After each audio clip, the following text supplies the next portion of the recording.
If I asked you to describe your favorite video game, maybe it's part of the Call of Duty franchise, maybe it's the first Super Mario's game from 1985, or it could even be the Oregon Trail computer game from 1974, what would you say? And more importantly, how would you explain the story? Answering that question involves adapting your favorite game from one very interactive, immersive, action-based medium into something linear, your own words and interpretations. This is Next Level, a show about how video games can shape the real world. But on this episode, we're not talking about video games exactly. We're talking about what happens to video games when you take away the game. Historically, Hollywood producers, writers, and directors have failed so many times in adapting games to the big screen that fans call it the video game curse. But why have movies and TV series based on games historically failed, while comic book adaptations have found major success? What is it about games that make them specifically harder to translate? And why, despite the so-called curse, are we seeing so many projects in development from Sony, Netflix, HBO, and Amazon? For franchises on top of franchises, all based on video game characters and stories. These are all questions I'm curious about, and the answers could shape the future of video games and Hollywood.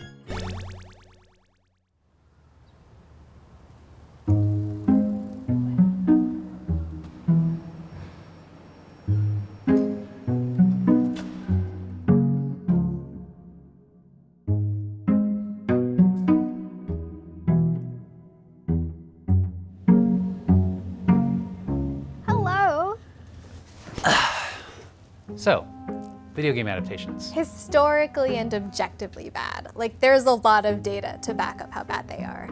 This is Casey Mendoza, Newsy's resident entertainment expert. She's covered all things film, TV, and streaming. In other words, she can talk to us about the other side of video game adaptations. This is a list of every mainstream video game adaptation that has come out in the United States since 1993. And these are their Rotten Tomatoes scores, which are imperfect but useful stats that show us what % of critics generally liked the movie. At the bottom of the list are adaptations for major fighting game franchises like Tekken, Mortal Kombat, and Street Fighter, as well as horror survivor games like House of the Dead and Alone in the Dark. So these movies, even if they weren't video game adaptations, likely would have just been okay action and horror movies, or, to general audiences, just hilariously bad. Right.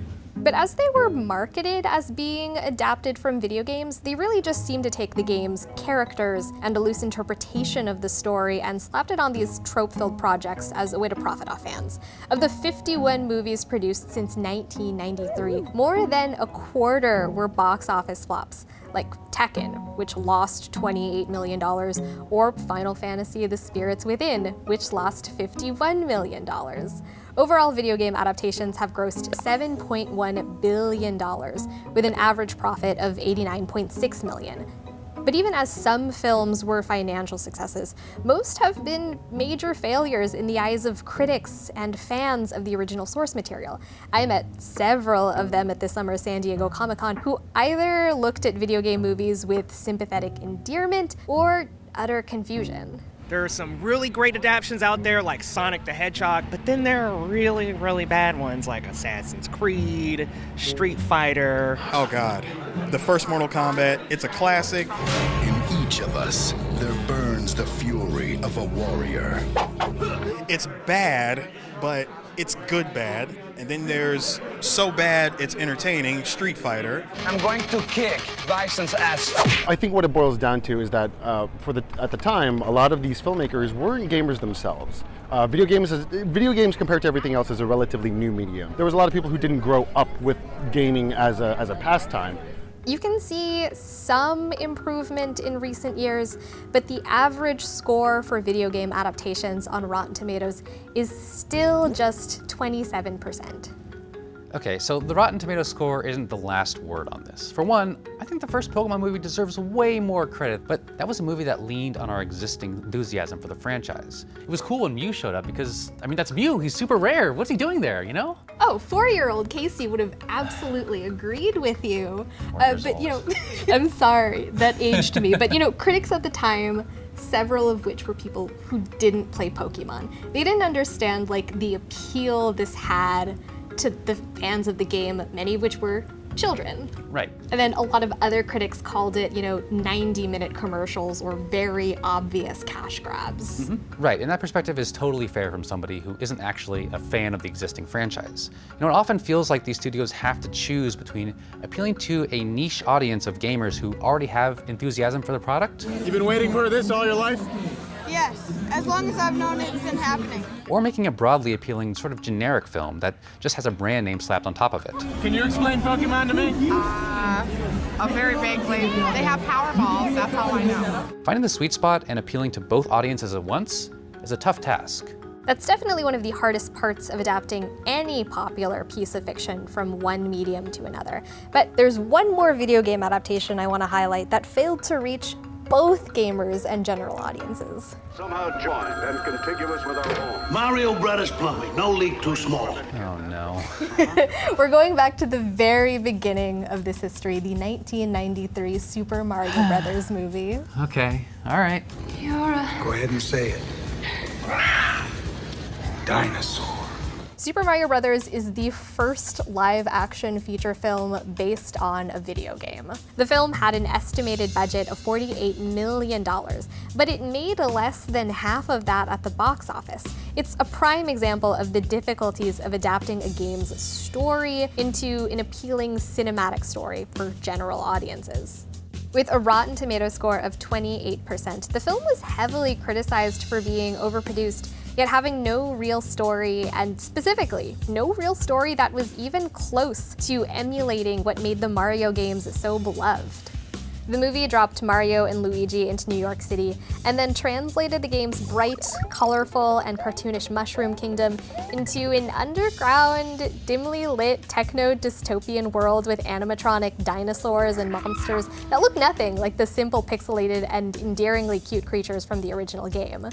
But let's take a step back and think about the actual story for the Super Mario Brothers video game.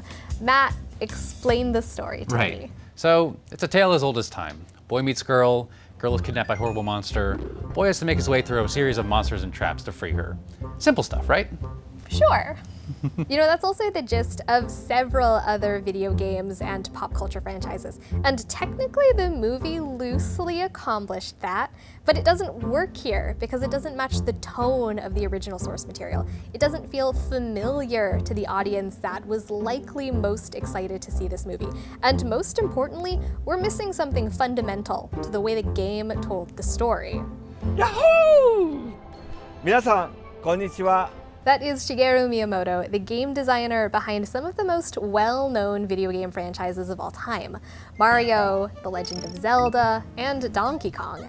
In 1996, after the release of Mario 64, he said his eternal theme for his game's design is to let the players create their own vision, not just hand players ready-made experiences, rather games that allow players to come up with their own solutions and playstyles. Yes! Oh, here we go. Miyamoto's talked a lot about how his childhood has sort of influenced his game design. His love for exploring the outdoors as a kid is what led to the Legend of Zelda series. And to this day, the Zelda games are designed to evoke the same feelings you'd get from rambling through the mountains and stumbling upon a cool cave or a lake or something. And since it's a game, you get to play an active role in tracking down all of the game's fun surprises. My first Zelda game was a game called Link's Awakening for the Game Boy Color. I got it because it had a cool sword and shield on the cover, and I was like, yes, an action game, I'm excited for this. And I can vividly remember trying to hunt down and solve all the game's various puzzles. I remember taking notes at one point in a particularly difficult dungeon and things like that. It was something that I was actively a part of, actively participating in. I couldn't just set the game console down and let Link figure this stuff out on his own. I had to get in there. What you're describing and what Miyamoto is describing is ultimately the greatest storytelling strength that video games have over films, TV series, and books. The biggest storytelling strength that video games have that other forms of other mediums do not is the interactivity, the immersion. It's an interactive kind of activity. The interactivity, obviously. I mean, like that's the baseline answer, right? But it's giving a chance to players to really step into those boots and go, I'm the hero right now, and my actions determine what happens, and the end results are entirely in my hands. Interactivity, repetition, creative mechanics, and this ability to explore worlds and progress through storylines in a player's own time are hallmarks of gameplay. And when done right, games can throw us directly into different worlds, assign us character roles or perspectives we're not familiar with, and unlock emotions in ways we don't expect. Interacting with the story adds a whole new level of depth to the narrative. Even if it's a fairly straightforward story and you don't have much control over the plot, pushing the buttons that propel a protagonist into and out of danger creates a sense of investment in how the hero's story unfolds.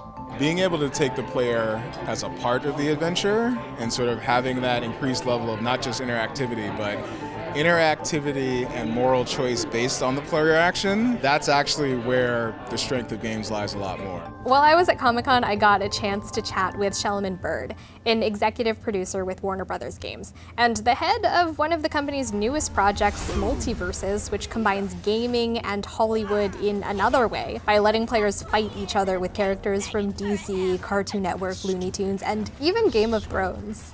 Before Warner Brothers, Bird worked in video games as a developer, designer, and business strategist. So he knows basically the entire process of creating and developing and promoting a video game. So when you look at something like Spec Ops: The Line, that functionally has a very strong analog to something like Heart of Darkness. So being able to take the players on a similar journey in a literary sense, but in a gaming sense, that is kind of the power that I look at sort of gaming actually having, that you can more directly deliver that experience to the individual. We can't let these people die, Walker.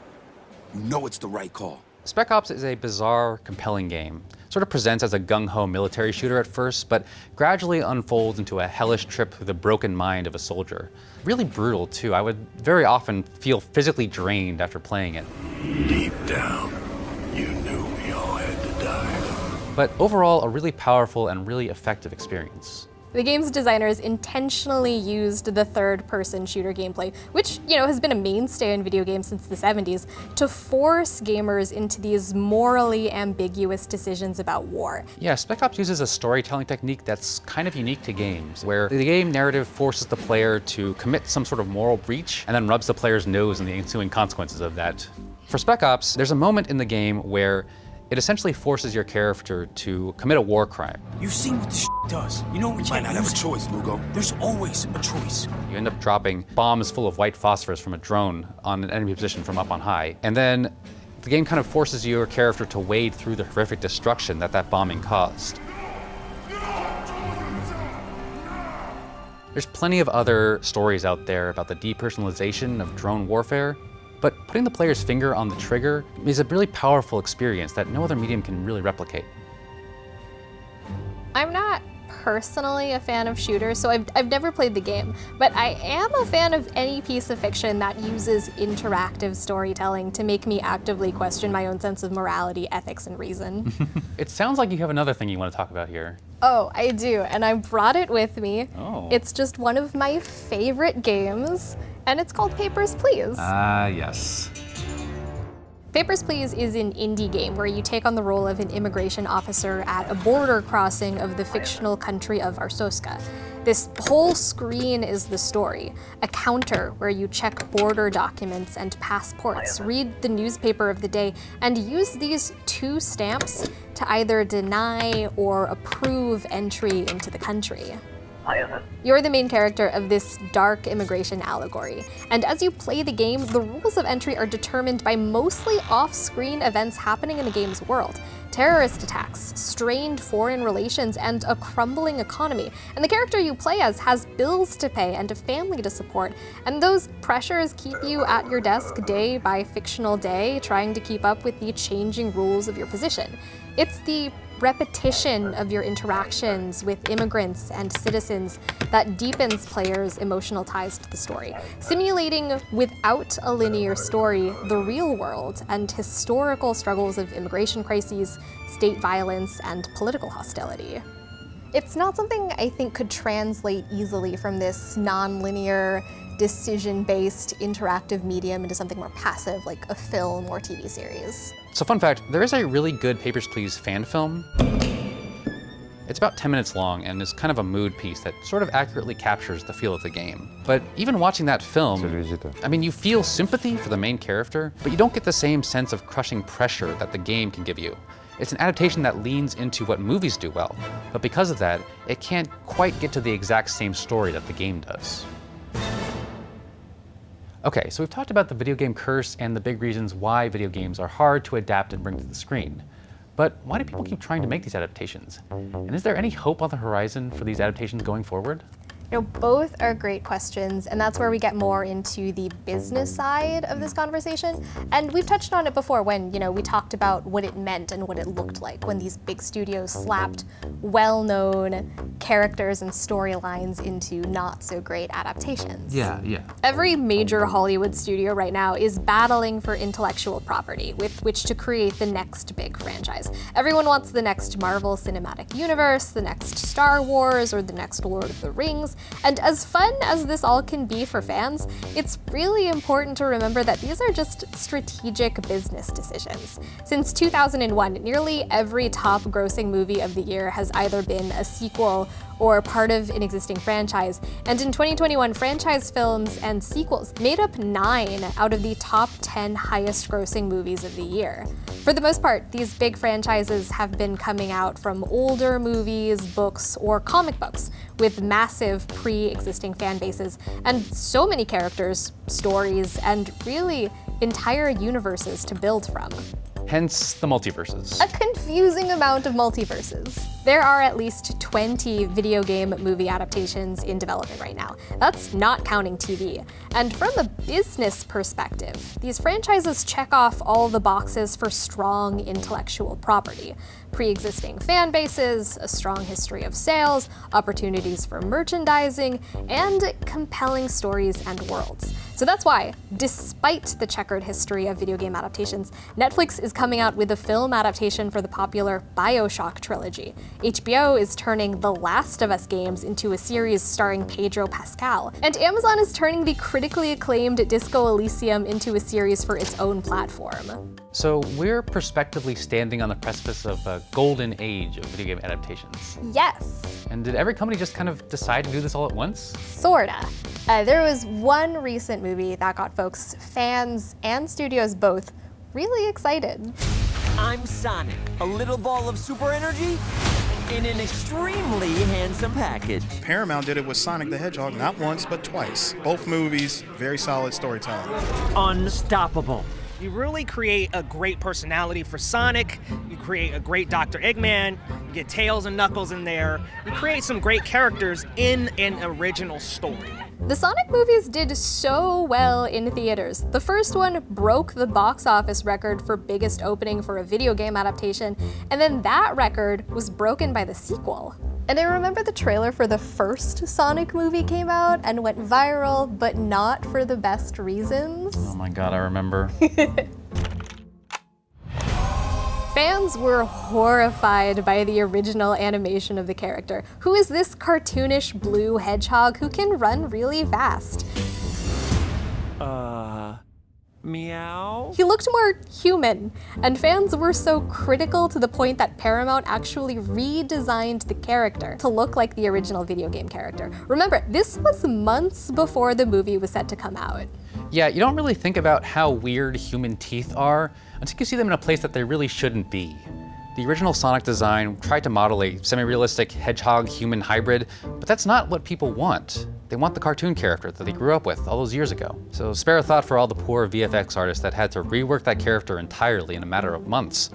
But it did ultimately lead to a much more palatable film that, as you said, managed to break a box office record. It showed how fans were really protective of their favorite characters and franchises, and what success could look like if studios actually listened. And I actually met and chatted with one of the producers for the film, Dimitri Johnson. Sonic 1 came out right before COVID hit. We were fortunate enough to have a few weeks before theaters kind of shut down, and at the time we set the domestic box office record. The next few weeks, every studio in town was calling. All of a sudden, it went from games are cursed to how can we be in this space? So Sonic kind of changed the game for gaming and cinema. And quite possibly broke the video game curse. It is worth noting that Johnson's company, DJ2 Entertainment, is pretty well equipped to handle these video game adaptations, and for one very simple reason. We all play games. Specifically, if there's a game that we're looking at adaptation in film or TV, step one, we play the game. Johnson and DJ2 Entertainment specialize in video game adaptations. And beyond Sonic, they're already working on an adaptation for Life is Strange, Disco Elysium, Tomb Raider, and last year's Game of the Year, It Takes Two. Our goal is to do an adaptation in a way that pulls everyone in and will hopefully make you want to go explore the game or whatever the source material is. I think when this works best is when the adaptation manages to find some unexplored territory in the original franchise and spins it out into a broader story that works well in the new format. I mean, the Castlevania show on Netflix is a really good example of this. Trevor and Sypha are much more fleshed out characters than they are in the original. And I know you're a big fan of the League of Legends show, Arcane, which has a lot of lore and storytelling that never shows up in any of those team fights. Arcane is one of my favorite ongoing series right now, no qualifier, and I don't even like playing League of Legends. I didn't know the story and lore behind the game could be so rich, and it goes back to what you were saying about video game adaptations needing to win over both original fans and new audiences. And I think it did just that by just telling a good, compelling story. So let's recap. Video game adaptations have frequently stumbled thanks in part to how each medium tells its stories. It's tough to capture the interactive appeal of a game on the big screen. But there's a growing interest in adapting lucrative franchises with passionate fan bases, and that's something video games can provide in spades. We're finally in an era where filmmakers actually grew up playing video games and they know video games inside out. I'm rooting for all the other adaptations out there. I hope Mario does great. Uncharted obviously had a great run. Last of Us from HBO seems to be shaping up to be something really, really special. The one I'm actually looking forward to is Metal Gear Solid. There's just a lot of great stories in video games that are getting the movie or TV treatment right now. And I think there's enough fans in the industry who want to try and get this right. I don't think there's a silver bullet for adapting video games. Each story kind of demands its own approach. But there's enough talent and interest in the industry that I think it's possible we'll see a tipping point in the success rate of these adaptations, which could lead to a gaming golden age at the big screen. Is Super Mario Bros. Cyberpunk? I don't want to answer that question right now.